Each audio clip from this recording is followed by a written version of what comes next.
নমস্কার সবাই, কেমন আছো সবাই? আশা করতেছি সবাই ভালো আছে। আজকে শিবরাত্রি পরের দিনে ভিডিও তোমাদের কাছে শেয়ার করতেছি। এর আগের দিন তো শিবরাত্রি আসছিল, মধুগো বাড়িতে পূজা হলো, রাত্রেবেলা 11টার সময় আমরা প্রসাদ খেয়ে ঘরে আসলাম। ওদিন আয়সা আমি ঘর দুয়ার কোনো রকমে একটু গুছায়, ঠাকুরের জায়গাটা গুছায় আমি শুয়ে পড়ছিলাম। একদম সিঁদুর টিঁদুর যেভাবে কপালে ছিল ওইভাবে, শুধু ড্রেসটা চেঞ্জ করে শুয়ে পড়ছিলাম, আর কিচ্ছু করি না। আজকে পরের দিন সকালবেলা উঠে আমি আবার ঘর দুয়ারটা একটু গুছায় নিছি, কারণ আজকে বৃহস্পতিবার। আজকে আমার ঘরে লক্ষ্মীর আসনও দিতে লাগবো, তার মধ্যে আরেক জায়গায় আছে কালী পূজা। আজকে যে বাড়িতে কালী পূজাটা আছে ওই কালী পূজাটা প্রতি বছরে শিবরাত্রির পরের দিনেই হয়, তো আমরা যাই, প্রতি বছর নিমন্ত্রণ থাকে। কিন্তু আমি কোনোদিনও এই পূজাতে উপাস থাকি না আগে, কিন্তু এইবার আমগো উপাস থাকতে লাগবো, মানে আমি আর আমার মানুষটা দুইজনেই আমরা উপাস আছি। তো ওরে সকালবেলা ব্রেকফাস্টে দেখো কলা দিয়ে দিছি, কুলবগড়ি দিয়ে দিছি, শশা, বিট, আঙুর এগুলো দিয়ে দিছি ওরে খাইতে। ও খায়া যাইব গা, কারণ ওরে তো সারাদিন এইভাবে উপাস রাখা যাবে না। যেতটুকু উপাসে খাওয়া যায় ওই জিনিসগুলো আমি ওরে দেওয়ার চেষ্টা করতেছি।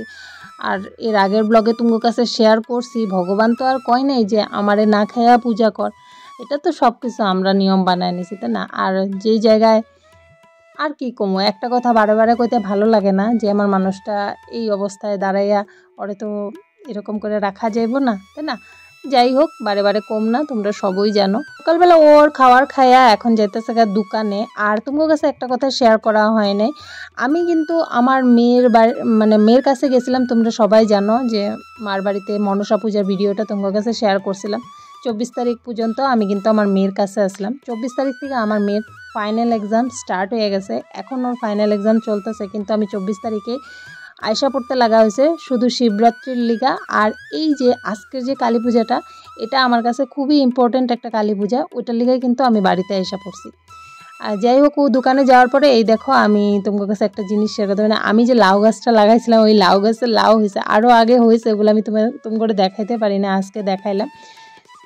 লাউটা হয়ে গেছে, এটা কাটতে লাগবো। দেখতে ভালো লাগে, গাছে একটা জিনিস হলে ফট করে কাটতে এনে না খাইতে টাইতেও ইচ্ছা করে না। কিন্তু তুমি যে কইলাম যে বৃহস্পতিবার আমার আজকে ঘটও বসাইতে লাগবো, দেখো মানুষটা দোকান যাওয়ার পথে আমার লেগা মানে আমার যে লক্ষ্মীর ঘরটা বসাইতে লাগবো, ওইটা যে পান আসিল না, আমার এখন আবার আইসা পান দেওয়া গেল। তো এটা ঠাকুরের আসনে রাখা আমি যেমন স্নানে, কারণ আজকে তাড়াতাড়ি স্নান কইরা আমি পূজা দিতে লাগবো লক্ষ্মীর।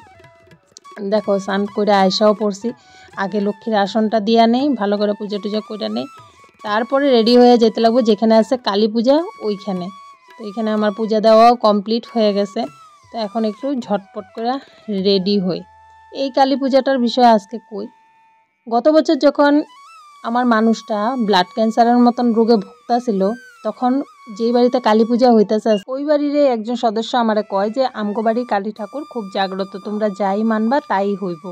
কারণ গত বছর যেই পরিস্থিতিতে আমরা আসছিলাম, মানুষ যখন আমগো দুইজনরে মানে আমারে আর আমার মানুষটারে যখনই ঘরের থেকে বাড়িতে দেখতো, সবাই আমগো দেখে হাহাকার করতো। কারণ এই বয়সে কোনো মানুষ এরকম ধরনের রোগ নিয়ে ভুগে না। হ্যাঁ আছে, অনেক আছে, আমি আমার কথাই যে কইতেছি বা আমার কথাই যে তুলনা করতেছি তা না, অনেক আছে। কিন্তু আমগো পাড়াটাতে আমরা এরকম একটা মানে মানুষ আছিলাম, আমরা দুইজন, আমগরে দেখতে মানুষের খুব দয়া হইতো, মায়া হইতো। বহুত কারণ আছে কেন হইতো, দুইজন একা একা সব পথটাই তো একা একাই চলছি, কাউরে তো পাশে পাই নাই। এই জিনিসগুলো না পাড়ার মানুষগুলো দেখছে, মুখ দেওয়া কইতে লাগে না কার কথা, কিন্তু পাড়ার মানুষগুলো সবই দেখতো, কে কার লগে দাঁড়ায় আসলো, কে কিভাবে চলছে, কে কিভাবে করছে। তো ওই জিনিসগুলো ওরা না হাহাকার করতো যে আমগোর সাথে এরকমটা কেন। তখন যে যেভাবে দেখো, মানুষ টাকা পয়সা দিয়ে সবাই সাহায্য করতে পারে না, আশীর্বাদটা অনেক বড় জিনিস। আশীর্বাদ, মুখের কথা, মনের জোর, এই জিনিসটা অনেক বড় জিনিস। আমার পাড়ার মানুষে তখন আমার হাত ধরে দাঁড়াইছে, আমার মনে জোর দিছে, তারা তখন যেটাই কইতো সেটাই মানতাম। তখনই ওই বাড়ির মানুষ কইলাম, তো একজন সদস্য আমারে কইলো যে তোমরা একবার মানো, দেখো প্রমাণ পাইবা। তারপরে আমি সবার কাছে জানতেও পারি যে না, হ্যাঁ অগবাড়ির পূজা অনেক জাগ্রত, যে যেটাই মানে সেটাই হয়। যাই হোক, দেখো এত কথার মাঝখানে আমি ঝটপট করে রেডিও হইয়া গেছি, রেডি হইয়া একটা শাড়ি পরে নিছি। এখন যাইতেছি পূজা বাড়িতে যেখানে পূজা হইব। আর আমি হাতে অনেকগুলো দুব্বাও নিয়ে নিছি, কারণ এই দুব্বাগুলো পূজাতে মানে পূজা করতে তো দুব্বা লাগে জানোই, আমার বাড়িতে যেহেতু দুব্বা আছে অনেক, তো নিয়ে গেছিলাম। তার মধ্যে আমার মানুষটা আবার ফোন করলো যে ও বাড়িতে এসে পড়ছে, তো ঘরে এসে আবার ওরে একটু সাবু কলা মাইখা দিছি, ও খাইলো, আমিও কিছুটা খাইছি। কারণ নির্জলা উপাস তো আর হয় না, তো আমিও খাই নিলাম। আর সাথে কিছুটা ফল নিয়ে নিছি, রাত্রে যেহেতু ওইখানে পূজা হইব, ভোগের যেটা বাটা দিব আমি একসাথেই ওগরে দিয়া দিতে গেছি, তো একসাথে ফলটা নিয়ে যেতেছি। তো খাওয়া দাওয়া হয়ে যাওয়ার পরে ও করলো যে আমি যখন দোকানেই যাবো তোমারে আমি ওইখানে দিয়ে থুয়ে যাবো, তো ও আমারে নিয়ে গেল। আর আজকে আরেকটা কথা কয়, আমার মানুষটা অনেক পূজাই করছে, অনেক পূজাতেই উপাস থাকছে, কিন্তু কালী পূজা নিয়ে আজকে আমার মানুষটার একটাই কথা যে ও ফার্স্ট টাইম এই কালী পূজাতে উপাস। ও জানে যে আমার বিপদের দিনে আমার মানুষ পাইনি আমি আমার সামনে, কিন্তু হ্যাঁ ভগবান আমার হাত ছাড়ে নাই, যে তোরা যুদ্ধ কর ওগুলোকে আমি আসি। সব সময় ভগবান ডেকে গেছি, আর ভগবানের হাতটা আসিল বললে আমি বারে বারে ভগবানের কাছে মানে মাথা নত কইরা এটাই স্বীকার করি, ভগবান যদি না থাকতো আমি আমার মানুষটার বাঁচায় তুলতে পারতাম না। ভগবান বাঁচায় গেছে, কিন্তু মানুষেরা কি মানুষ খালি জন্ম দেয় উপলক্ষ মাত্র, কিন্তু মানুষেরা কি কইতে পারে যে ও মইরা যাবে, ওর ক্যান্সার হয়েছে, এরকম কইরাও মানুষ ওরা ছুঁইরা ফালাই দিছে। যাই হোক ওগুলা কই না, ভগবান আছে মাথার উপরে, ভগবানরে মানি। তো উনি আসে দেখে আজকে আমার মানুষটা সুস্থ। দেখো আমার এইখানে আবার দিয়াও গেল পূজার বাড়িতে, আর এখানে সব ভোগের জোগাড় হইতেছে, ওদিকে মুড়ি মুরকি যা যা লাগে সব জোগাড় করতেছে, আর এদিকে ভোগের লুচি হইব, খিচুড়ি হইব, সব সবজি টবজিও কাটা হইতেছে। আর যার বাড়িতে পূজা তারে দেখাই, এই দেখো এই যে দিদি, এই হলো এই বাড়ির মানে কি কব মালকিন, তো ওর বাড়িতেই পূজা হইতেছে। প্রতি বছরে হয়, প্রতি বছরে আমগো নিমন্ত্রণ করে, আমি তো তোমাকে কইটা আমি আর এখানে ভোগের জোগাড়টা করতেছে। আর গত বছর আমি তখনই মান্যত ছিলাম যে আমার মানুষটা যখন ভালো হইয়া উঠবো তখন আমি এখানে পূজা করুম উপাস থেকে। আর কিছু একটা মানসিক কইরা রাখছি, কি মানসিক করছি এর আগে ভিডিওটা কন্টিনিউ করো দেখতে পারবা। তবে পূজাটা আমি একা করুম বলে ভাবছিলাম, কিন্তু আজকে আমার মানুষটা হঠাৎ করে যে ও উপাস থাকবো, তো এটা আরেকটা উপরি পাওনা যে যাই হোক আমার মানুষটাও নিজের থেকে কইছে উপাস থাকবো, মার পূজা করবো, এর থেকে আর কি চাই কও। যে অসুস্থ ছিল সেই যদি মার পূজা করে তার থেকে আর কিছু হইতে পারে? মা তো ডাইরেক্ট ওর পূজাটাই পাইয়া যাইব। দেখো পূজার কাজ টাজ মানে ভোগের কাজ টাজ হয়ে যাওয়ার পরে আমরা মন্দিরের সামনে আসলাম, ঠাকুরটা একটু দর্শন করলাম কইরা এখন সন্ধ্যা হয়ে আসতেছে, তো আমরা এখন যামুগা বাড়িতে। আমার সাথে আসলো ওই যে দেখো মধুর ঠাম্মা, এর আগের দিন দেখছিলাম মধুগো ঘরে শিবরাত্রির দিনকা খিচুড়ি রান্না করতেছিল, এই কাকিও উপাস আছে। তো কাজ টাজ হয়ে যাওয়ার পরে এখন আমরা বাড়িতে যেতেছি, কারণ বাড়িতে কাপড় টাপড় ধুইয়া মিল্লা দেওয়া আছে, এগুলো উঠাইতে লাগবো, সন্ধ্যা টন্ধা দিতে লাগবো। তো আমরা ঘরে আইসা আমি সন্ধ্যা দিলাম, কাপড় জামা তুললাম, এখন ড্রেসটা চেঞ্জ করে একটু শুয়ে রয়েছি, কারণ মাথাটা প্রচণ্ড ব্যথা করতেছে। আর রাত্রে তো বাড়িতে যেতে যেতে অনেকটাই রাত্র হইব, এখনও কিছুই না, সন্ধ্যা দিয়া আমি একটু শুয়ে রয়েছি। মানুষটা আসলে পরে রেডি হইয়া পরে যাম। এখন বাজে রাত্র 8টা, আর আমার মানুষটাও দোকান থেকে আয়সা পড়ছে। এখানে দেখো আমি পূজার এখানে জামু দেখে প্রদীপ, সলতা, আলতা, সিঁদুর, এদিকে ধূপকাঠি, আর দুপুরবেলা যে ফলটা নিয়ে গেছিলাম কলাটা নিতে ভুলে গেছিলাম, তো তার লিগা মানে ভুলে গেছিলাম বলতে কলাটা আসিলই না বাড়িতে, মানুষটা নিয়ে এসে এখন এই কলাটাও নিয়ে যেতে লাগবো। সব একটা জায়গায় আমি জোগাড় করে নিই আগে।